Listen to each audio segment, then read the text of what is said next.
ఇక్కడ ధ్యానం చేసే విషయాలు చాలా కీలకమైన విషయాలే, సామాన్యమైనటువంటి విషయాలేమి కాదు, కీలకమైన సమాచారం. దేవునికి స్తోత్రం.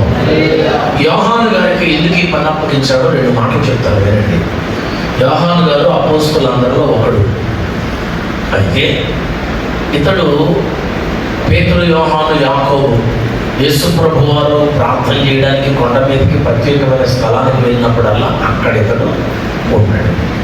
అది తరువాత యోహాను గారు యేసు ప్రభు వారిని కొంచెం ఎక్కువగా ప్రేమించేటువంటి మనిషి. అదొకటి. యోహాను గారు యేసు ప్రభువును రొమ్మును ఆనుకున్న శిష్యుడు అని అంటాం. దానిని మరో భాషలో చెప్పాలంటే దేవుని యొక్క గుండె చప్పుడు గుర్తించగలిగినటువంటి శిష్యుడు. ప్రభు యొక్క అంతరంగంలో ఉన్నటువంటి సమాచారాన్ని తెలుసుకోవాలన్న ఆశ కలిగినటువంటి వాడు.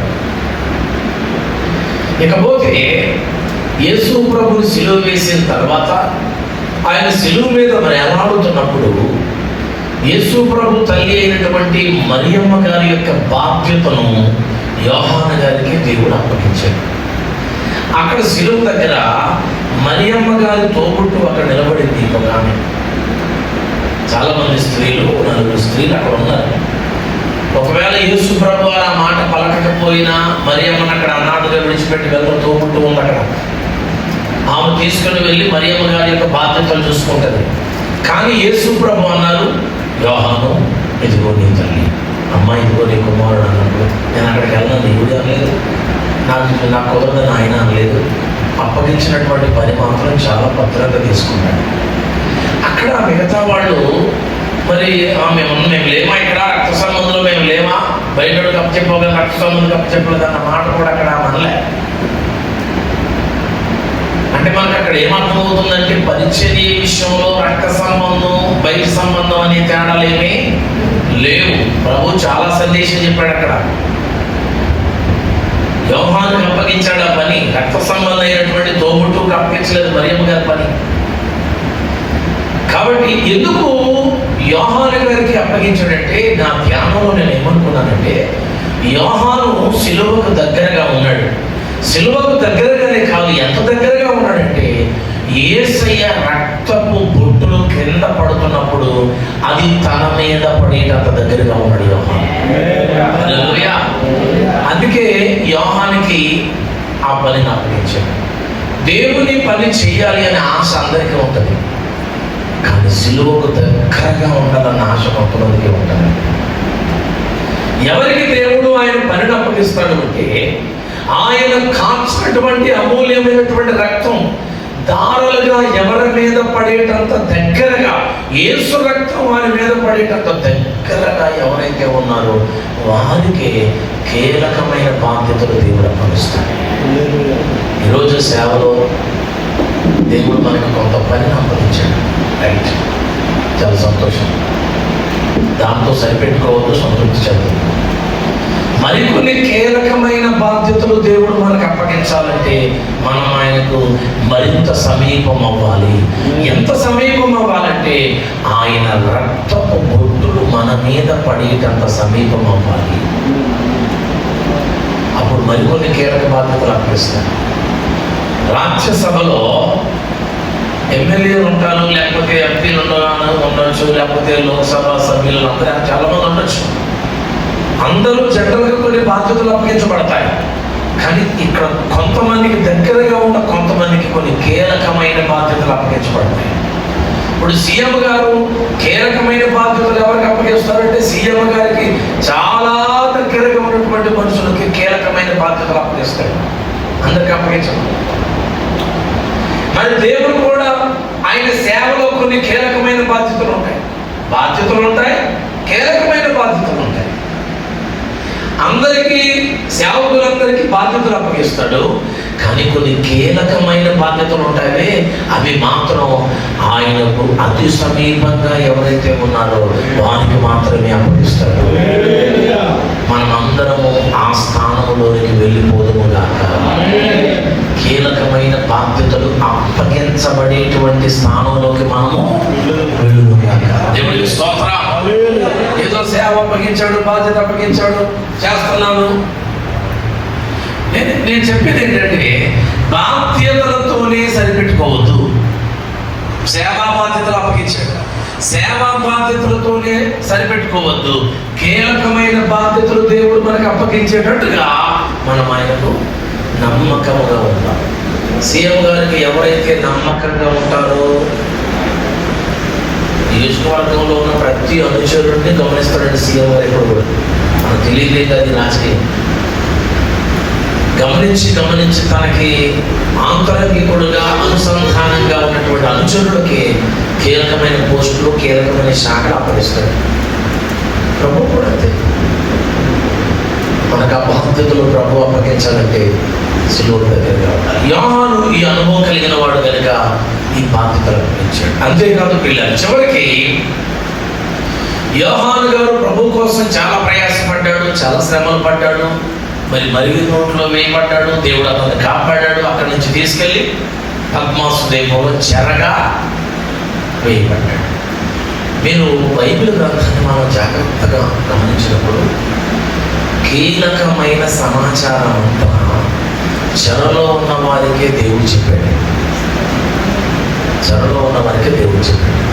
యోహాను గారికి ఈ కీలకమైన సమాచారం అంటే ప్రకటన గ్రంథ సమాచారం అంటే ఇక ఏం జరగబోతున్నాయో, ఆయన రక్తములో కడగబడిన మనం అందరం ఏం అవ్వబోతున్నామో, ఆ తర్వాత ఎక్కడికి వెళ్ళబోతున్నామో, మనం వెళ్ళేటువంటి స్థలములో ఉన్నటువంటి ఆ మహావైభవం అసలు ఏది దాచిపెట్టకుండా కంప్లీట్గా కొమ్మరించేశాడు యోహాను గారి దగ్గరికి. ఇవన్నీ చూశాడు. ఎక్కడ చూశాడంటే చెరలో ఉన్నప్పుడు చూశాడు. Praise Lord. చివరికి వెనకాల నుంచి మనం గమనించుకోవాలి. పత్రికలు రాసినటువంటి పౌలు గారు కూడా సంఘానికి ఒక బలమైనటువంటి స్థిరమైనటువంటి పునాదులు వేసిన ఈ సమాచారం అంతా కూడా ఎక్కడ ఉన్నప్పుడు పొందుకున్నాడంటే, రాశాడంటే చెరలో ఉన్నప్పుడు రాశాడు. అందుకే చాలా పత్రికలు ఏ పత్రికలు అంటాం మనం? చెరపత్రికలు అంటాం. అంటే బందిఖానాలో ఉన్నప్పుడు, చెరలో ఉన్నప్పుడు, జైల్లో ఉన్నప్పుడు, సౌకర్యములో కాదు అసౌకర్యములో, సౌకర్యము లేని స్థలంలో ఉన్నప్పుడు వ్రాసాడు ఈ పత్రికలు. అలాంటి సౌకర్యం లేని ప్రాంతాల్లో రాసినటువంటి పత్రికలు సకల సౌకర్యాల్లో ఉండి ధ్యానిస్తున్నాం కాబట్టి అర్థం కావట్లేదు. నేను అనుకుంటున్నాను. ఇప్పుడు నాకు ఉదయం వాక్య ధ్యానం చేస్తున్నప్పుడు రెండు విషయాలు నా మనసులో పడ్డాయి.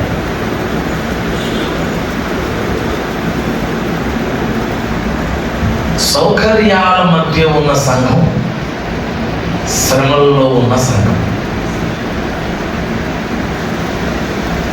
ఈ రెండు సంఘాల్లో ఏ సంఘం ప్రపంచానికి ఆశీర్వాదం? సౌకర్యాల్లో ఉన్న సంఘమా, శ్రమంలో ఉన్న సంఘమా? కానీ మనము సంఘం ఎక్కడికి వెళ్ళాలని ప్రయాసపడుతున్నామంటే సౌకర్యాల్లోకి వెళ్ళాలని ప్రయాసపడుతున్నాం.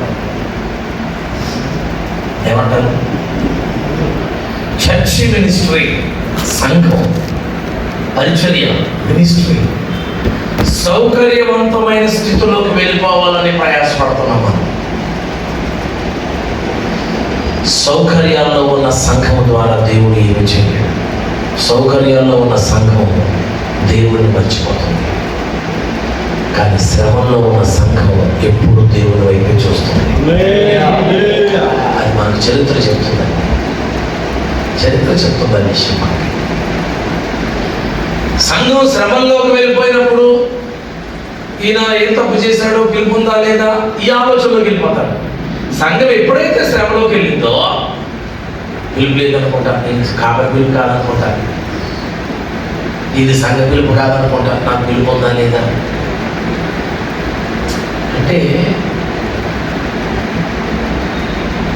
శ్రమ వచ్చేసరికి పిలుపు మీద అనుమానం వచ్చిందంటే, అంటే దేవుడు ఉన్నాడు, దేవుడు కార్యాలు చేస్తున్నాడు అంటే అర్థం ఏంటంటే, సైకిల్ నుంచి మోటార్ సైకిల్, మోటార్ సైకిల్ నుంచి కారు, కారు నుంచి హెలికాప్టర్కి వెళ్ళిపోతే దేవుడు ఉన్నాడు అని ఊపిపోతాం.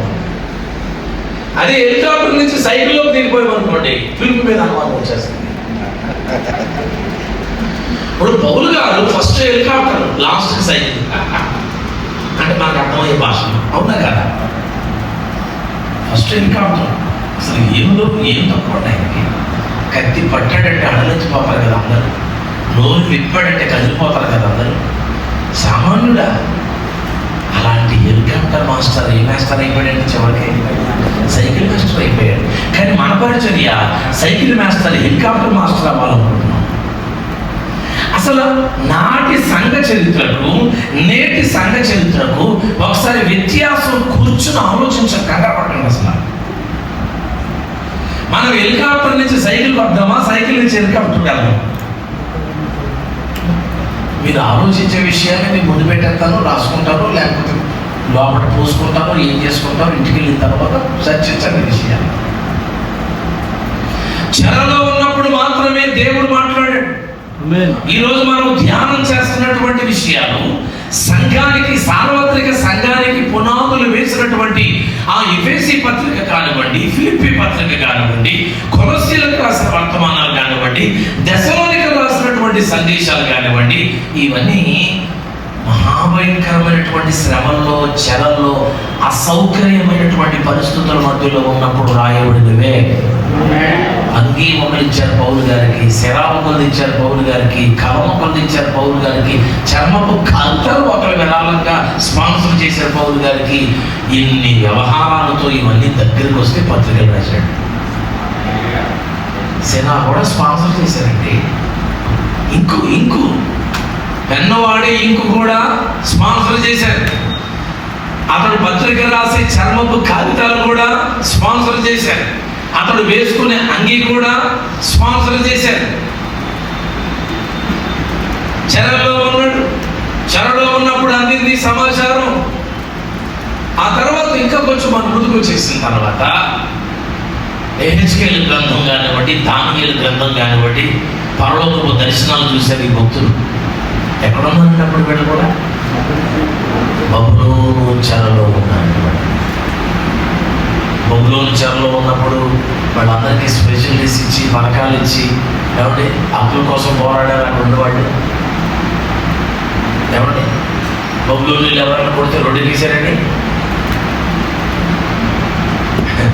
అలా రొట్టె చేసే పరిస్థితి ఉంటే దానియేలు గారికి ఆ గ్రంథం, ఆ మర్మాలు అసలు బయలుపరచబడి ఉండేవే కదా.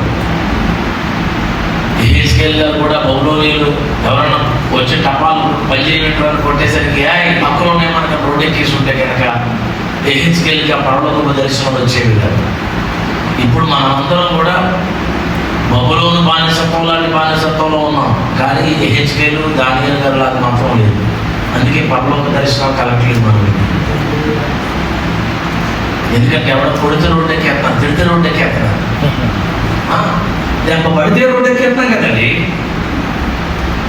దెబ్బ పడితే ఎక్కవలసింది రోడ్డు కాదు, ఎక్కవలసింది కొండ ఎక్కాలి ప్రభు దగ్గరికి. హల్లెలూయా. హక్కుల్లో ఏముందనేది కోసం పోరాడుతున్నారు, కానీ అసలు బైబిల్లో ఏముందనేది కోసం దెబ్బ పడితేనేనండి ప్రత్యక్షం దొరికేది మనకి. హల్లెలూయా. అసలు దెబ్బ పడనెత్తున్నారా ఏమన్నా? దెబ్బ పడనివ్వట్లేదు కాబట్టి గ్రంథం అర్థం కావట్లేదు మనకి. ఒక దెబ్బ పడితే అప్పుడు గ్రంథం అర్థం అవుతుంది. చెరలోకి వెళితే, అసౌకర్యమైన పరిస్థితుల్లోకి వెళితే అప్పుడు మనకు బాగా అర్థమవుతుంది. దానియేలు గారు కానివ్వండి, ఎహెచ్కేల్ గారు కానివ్వండి, చెరలో ఉన్నప్పుడే వారికి ఆ ప్రత్యక్షత వచ్చాయి. యోబు గారు చివరి అధ్యాయంలోకి వెళ్ళిన తర్వాత దేవుడు ప్రశ్నలు వేశాడు. దేవుడు అతనికి చెప్పిన జవాబు చదివితే అదిరిపోతాడు. సృష్టి ఆరంభంలో లేని జంతువుల పేర్లు కూడా ఉన్నాయి. సృష్టి ఆరంభంలో కూడా మనం చదవలేదు ఆ జంతువుల పేర్లు. అలాంటి జంతువుల గురించి, అలాంటి మర్మాలు యోబు గారితో దేవుడు మాట్లాడాడు. మాట్లాడినప్పుడు కూడా ఎక్కడున్నాడండి ఈయన? మనకులాగా చక్కటి ఆహ్లాదకరమైన వాతావరణంలో కూర్చొని ఆ విషయాలు మాట్లాడా? ఒకవేళ మనమైతే అప్పుడు ఏమంటాం తెలుసు, ప్రభా ముందు స్వస్థపరిచి కొట్టుకులాగా తర్వాత నువ్వు ఏం చెప్తారు ఎట్లా? ముందు చర్మం చీకిపోయింది, మాంసం కుళ్ళిపోయింది, ఎముకలు బయటకు వచ్చేసాయి, కుక్కలు వచ్చి ఎముకలు లాగేస్తున్నాయి, నొప్పి భరించలేకపోతున్నాను, ముందు నన్ను ఈ దురావస్థలో నుంచి, దురావస్థలలో ఒంటరి ఆ పాట పాడతాం మనకి. కానీ అలాంటి భయంకరమైన పరిస్థితుల మధ్యలో ఉండి ప్రభువు బయలుపరుస్తున్నటువంటి ఆ మహామర్మాలు వింటున్నాడు. అప్పుడు మాట్లాడాడండి దేవుడు. ఆయన స్టైల్ అర్థం కాదు మనకు అసలు. హల్లెలూయా, హల్లెలూయా. అప్పుడు మాట్లాడతాడు దేవుడు. నాకు 25 సంవత్సరాల్లో నేను బైబిల్ గ్రంథం చదివిన తీరు వేరు. ఆ తర్వాత నుంచి నేను బైబిల్ గ్రంథం చదువుతున్నప్పుడు దేవుడు నాతో మాట్లాడుతున్న తీరు వేరు. నేను 25 సంవత్సరాల కోసం ఇండియా కోసం నార్త్ కోసం ప్రార్థన చేశాను, మార్గాలు తెరవబడాలని. కానీ 25 సంవత్సరాల తర్వాత దేవుడు నాకు తెలుస్తున్న ద్వారాలు వేరు, మార్గాలు వేరు. నాకు చాలా చిత్రం అనిపించింది. ప్రభువా, నీ స్టైల్ అర్థం చేసుకోవడానికి నా ఆయుష్కాలం కూడా సరిపోతున్నాయి. నువ్వు ఎప్పుడు ఇటువంటి ఎలాంటి కార్యాలు చేస్తున్నావు? దేవుడు వేసిన మార్గం ఎంత అద్భుతమైంది. అందుకే నేను ప్రభువుని స్తుతిస్తూ ఉంటానని బిడ్డలను బట్టి. ప్రభువుని బట్టి నీకు స్తోత్రం ఉన్నాయినా, బిడ్డను బట్టి నీకు స్తోత్రం ఉన్నాయినా. నువ్వు ఎంత అద్భుతమైనటువంటి దేవుడు, ఎంత చక్కగా నేర్పిస్తున్నావు నాయనా. అసలు నిరీక్షణ గురించిన మాట మూసేయలేదని మాకు చాలా కాలం. ఏదో ప్రభు సేవ చేసే ఆత్మను సంపాదించేది అంతే. అందరూ అలా పరిగెడుతున్నారు, అలా పరిగెత్తేసారు. కానీ నిరీక్షణ ఎంత మహిమ కలిగినదో, ఎంత ప్రభావం కలిగిందో, ఎంత శక్తివంతమైందో నాకు 25 సంవత్సరాలు సరిగ్గా అర్థం కాలేదు. కానీ ఆ తర్వాత నాకు అర్థమైపోయింది. నిరీక్షణ మహాప్రభావం వలె గుండె నిర్మాణం చేస్తాను. దేవుడికి ఆమెను హల్లెలూయా. కనుక యోహాను గారికి చెరలో ఉన్నప్పుడు ఇవన్నీ ఇలా భక్తులు చాలా మందిని మనం గమనించినప్పుడు, ఇర్మియా గారి గురించి కానీ ఈ సబ్జెక్ట్స్ అన్ని మీకు తెలుసు. వీళ్ళందరూ ఉన్నతమైనటువంటి మర్మాలు దేవుడి సంగతులు విన్నారంటే శరణంలో ఉండి విన్నారు, కానీ సౌకర్యంలో ఉండి మాత్రం లేదు. ఇది మీరు గమనించాలి. కీర్తనకారుడు కూడా అరణ్యములో ఉన్నప్పుడే చాలా అద్భుతమైనటువంటి శ్లోకాలు తీశాడు. అరణ్యములో ఉన్నప్పుడు చాలా అద్భుతమైనటువంటి గీతాలు రాశాడు. అరణ్యములో ఉన్నప్పుడు చాలా అద్భుతమైనటువంటి సంగతులు రాశాడు. చాలా కీర్తనలు పాడాడు, దేవుని స్తుతించాడు. ప్రభు మహిమ తన మీదకు దిగి వచ్చింది. దేవునికి మహిమ కలుగును గాక. హల్లెలూయా, హల్లెలూయా. కాబట్టి ఈ యోహాను భక్తుడు కూడా అటువంటి పరిస్థితుల్లోనే దేవుడు ఇవన్నీ కూడా బయలుపరిచాడు. ఇవన్నీ బయలుపరుస్తున్నప్పుడు యోహాను ఇక భౌతికపరమైనటువంటి పరిస్థితుల గురించి బాధపడలేదు, కానీ తన ఎదుట ప్రత్యక్షమవుతున్న ఆ మహిమను చూసి ఆనందిస్తూ ఉన్నాడు. Praise the Lord. నిజంగా దైవ ప్రత్యక్షతలు మనకు ప్రత్యక్షమవుతున్నప్పుడు ప్రియులారా, మనకున్నటువంటి పరిస్థితులను బట్టి మనం ఏమాత్రం కృంగిపోము.